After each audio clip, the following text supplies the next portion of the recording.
हमारे राजस्थान के अंदर झाड़ोल कोटड़ा के अंदर जहां से एक मंत्री जी आते हैं, वहां पर 14 वर्ष से अधिक बच्चों को स्कूल और पेन पेंसिल किताब क्या है वो नहीं पता है। आज नरेगा के अंदर इस बार देखा गया बजट कोई नहीं बढ़ा गया है। नरेगा की मजदूरी 200 रुपए मिल रही है, उसको 600 रुपए तक किया जाए और 100 दिन का जो रोजगार है वो 200 दिन तक किया जाए। साथ ही आंगनबाड़ी कार्यकर्ता से हर प्रकार की सर्वे करा जाता है, सेंट्रल गवर्नमेंट इसको हैंडओवर करे कि जो आदिवासी समुदाय है अपने जीवन काल के दौरान कम से कम 50% आदिवासी एक उम्र के अंदर 2 बार विस्थापित होते हैं। कभी माओवादियों के नाम से, कभी नक्सलवादियों के नाम से मारा जाता है। एट्रोसिटी में कई आदिवासियों को मारा गया। एनएसआरसी की एक रिपोर्ट बताती है कि वर्ष 2020 से 2025 मात्र 5 साल के अंदर 400 आदिवासी पुलिस मुठभेड़ में मारे गए हैं। आज मणिपुर का हत्याकांड, मणिपुर में देख लो, कई आदिवासियों को मारा गया है। छत्तीसगढ़, झारखंड का आम आदिवासी कभी उधर नक्सलवाद माओवादी की गोलियों के कहीं के निशाने पे है, उधर पुलिस की गोलियों पे निशाने है। बीच में आम व्यक्ति जो है वो आज उसके साथ अत्याचार हो रहा है। हर दिन एक न एक व्यक्ति मारा गया है। आदिवासी दलित पिछड़ों को सशक्त बनाए बिना हमारे देश ने मुझे बजट 2025-26 पर बोलने का जो अवसर प्रदान किया उसके लिए मैं धन्यवाद जोहार करना चाहूंगा।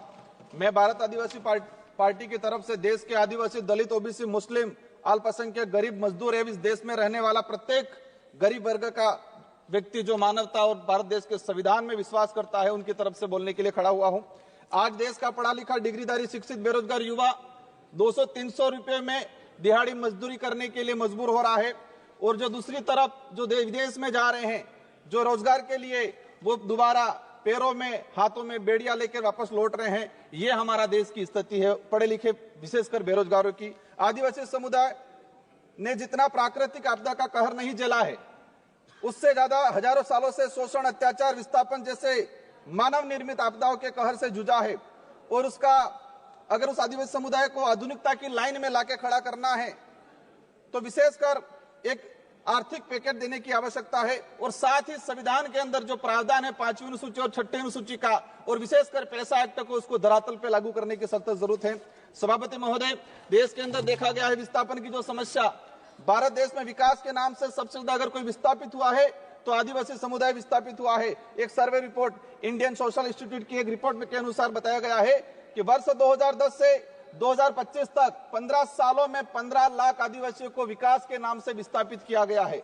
वर्ल्ड बैंक की रिपोर्ट में बताया गया है कि विस्थापन आदिवासी समुदाय में से 50% आदिवासी परिवार पुनः विस्थापित नहीं हो पाते हैं।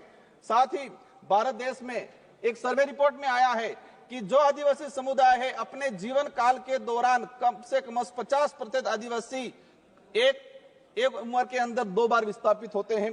आजाद भारत में उस समाज को प्रताड़ित किया जा रहा है जिसका इतिहास का हर पन्ना खून से रंगा हुआ मिलेगा। क्योंकि आदिवासी जल जंगल जमीन की लड़ाई के लिए, देश की रक्षा के लिए मुगलों से, राजा रजवाड़ों से और अंग्रेजों से लड़ता आया, कभी झुका नहीं। लेकिन आज उनकी हालत बेहद बेहतर है। पिछले 10 सालों में भाजपा सरकार द्वारा धर्म की आड़ में कलम कागज के हथियारों से आदिवासियों के अधिकार, जल जंगल जमीन को हड़प कर आदिवासियों की मानसिक, आर्थिक, बौद्धिक हत्या करने का काम किया गया है। सभापति महोदय, आज बजट में सशक्त भारत बनाने की बात चल रही है।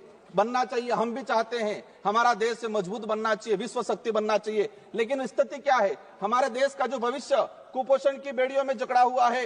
NFS 5 की रिपोर्ट बताती है कि आदिवासी बच्चों में 55% आदिवासी कुपोषित और उसमें भी 42% बच्चे गंभीर एनीमिया से पीड़ित है। और आज देखा गया इस बजट के अंदर कि कुपोषण को दूर करने के लिए कोई बजट का प्रावधान नहीं किया गया है। बेटी बचाओ बेटी पढ़ाओ का नारा लगा रहे हैं। हमारे देश की महिलाओं के लिए हम भी चाहते हैं कि मजबूत बने, सशक्त बने। लेकिन हकीकत क्या है? देश के अंदर देखा गया है कि आदिवासी समुदाय में विशेषकर हर तीसरी महिला कुपोषण का शिकार है और हर दूसरी महिला एनीमिया का शिकार है। आदिवासी बच्चों में शिशु मृत्यु दर राष्ट्रीय औसत से 30% अधिक है। 5 वर्षों से कम उम्र के आदिवासी बच्चों की मृत्यु का अनुपात राष्ट्रीय औसत से 61% अधिक है। माननीय सभापति महोदय, बाकी जो रहा, जो जीवन काल के अंदर देखा गया है, कभी माओवादियों के नाम से, कभी नक्सलवादियों के नाम से मारा जाता है। एट्रोसिटी में कई आदिवासियों को मारा गया। एनएसआरसी की एक रिपोर्ट बताती है कि वर्ष 2020 से 2025 मात्र 5 साल के अंदर 400 आदिवासी पुलिस मुठभेड़ में मारे गए हैं। आज मणिपुर का हत्याकांड, मणिपुर में देख लो, कई आदिवासियों को मारा गया है। छत्तीसगढ़ झारखंड का आम आदिवासी कभी उधर नक्सलवाद माओवादी की गोलियों के से कहीं के निशाने पे है, उधर पुलिस की गोलियों पे निशाने है। बीच में आम व्यक्ति जो है वो आज उसके साथ अत्याचार हो रहा है। हर दिन एक न एक व्यक्ति मारा गया है। आदिवासी दलित पिछड़ों को सशक्त बनाए बिना हमारे देश भारत देश को सशक्त भारत बनाने की कल्पना करना एक कोरा सपना रह जाएगा। स्वास्थ्य सुविधा की देखा जाए, आदिवासी क्षेत्र में पीएससी सीएसपी की सीएजी की एक रिपोर्ट आई है कि आदिवासी बाहुल्य क्षेत्र में जितनी जो पीएससी सीएससी है वहां पर 60% डॉक्टरों के पद रिक्त हैं। देश में मात्र 18% आदिवासी गर्भवती महिलाओं को ही संस्थागत प्रसव का लाभ मिल पा रहा है। संस्थागत प्रसव का सिर्फ मात्र 18%। सभापति महोदय 1 मिनट का रहा है।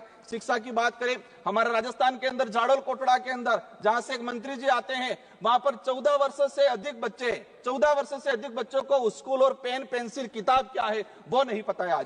आज देखा गया है यूनेस्को की एक रिपोर्ट में देश में 35% आदिवासी बच्चे ड्रॉप आउट हो रहे हैं और राष्ट्रीय औसत 12% है। 8%, मात्र 8% आदिवासी युवा उच्च शिक्षा की पढ़ाई पूर्ण कर पा रहा है।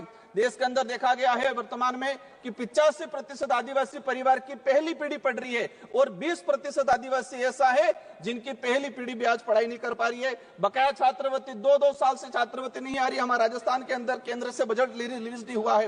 राष्ट्रीय विदेश छात्रवृत्ति योजना शुरू की 2013 के अंदर 20 बच्चे जा रहे थे आदिवासी समुदाय के, मैडम 1 मिनट का रहा है, और आज भी 20 बच्चे जा रहे हैं। 2013 में हमारे देश से विदेश में 1,90,000 बच्चे पढ़ने जा रहे थे।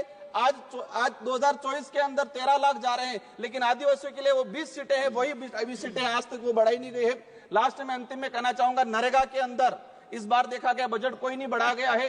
नरेगा की मजदूरी 200 रुपए मिल रही है, उसको 600 रुपए तक किया जाए और 100 दिन का जो रोजगार है वो 200 दिन तक किया जाए। साथ ही आंगनवाड़ी कार्यकर्ता से हर प्रकार की सर्वे करा जाते हैं, सेंट्रल गवर्नमेंट इसको हैंडओवर करे और आंगनवाड़ी कार्यकर्ता सहायिका को एक राजकीय कर्मचारी का दर्जा दिया जाए और उसको नियमित करके भुगतान किया जाए। जल जीवन मिशन की बात हो रही थी, लेकिन ट्राइबल इलाके के अंदर 27% टारगेट अभी तक पूरा हुआ है, वो भी सैंक्शन धरातल पे पानी नहीं पहुंचा है। अंत में कहना चाहूंगा, एकलव्य मॉडल की बात चल रही थी। हम चाहेंगे, अभी घोषणा के स्वागत करते हैं इस बात का, लेकिन उसको धरातल पे इंप्लीमेंट बहुत जल्दी होना चाहिए। किसानों की बात है, देखा गया किसानों पे गोलियां बरसाई जा रही। किसान क्या डिमांड कर रहा है? एमएसपी की डिमांड कर रहा है। किसान चाहता है जो खेत में जिस मेहनत से उसने कमाया है